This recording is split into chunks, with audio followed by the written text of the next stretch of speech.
Para establecer las identidades trigonométricas en un triángulo rectángulo, yo tengo que tener en cuenta que un triángulo rectángulo es todo aquel triángulo que tiene un ángulo de 90 grados.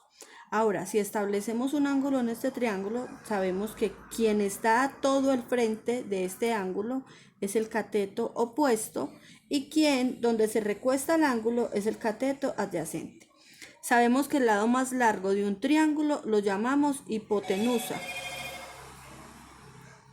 Ahora, partiendo de esto, entonces establecemos las identidades trigonométricas diciendo que el seno de teta lo vamos a tomar como el cateto opuesto sobre la hipotenusa.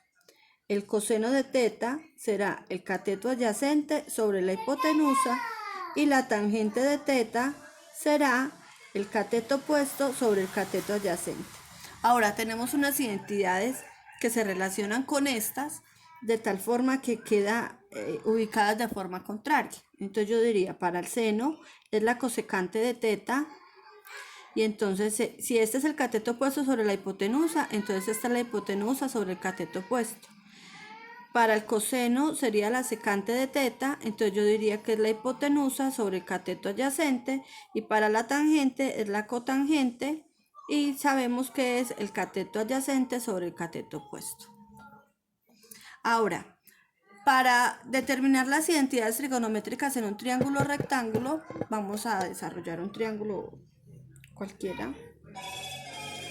Como este, yo voy a decir, por ejemplo, que tengo, no sé, que este lado mide 7 y que este lado mide 8.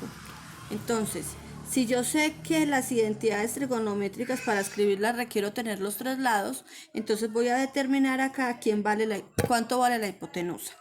Recordemos que el teorema de Pitágoras dice que la hipotenusa al cuadrado es la suma de los catetos al cuadrado. Entonces me va a quedar 8 al cuadrado más 7 al cuadrado. Entonces la hipotenusa será 8 por 8, 64. 7 por 7, 49. La hipotenusa va a ser la raíz cuadrada de... Esto me da 100, 110, 113. Dejémoslo hasta ahí. Entonces, 113 es un número primo, ¿cierto? Como 113 es un número primo, entonces yo no puedo descomponerla. Entonces, diciendo yo que la hipotenusa va a ser la raíz cuadrada de 113, entonces procedo a escribir las identidades trigonométricas. Partiendo de la base de que este sea teta. Entonces digo que el seno de teta va a ser igual a cateto opuesto, quien está a todo el frente, 8 sobre raíz de 113. Que el coseno de teta va a ser el cateto adyacente, donde está él.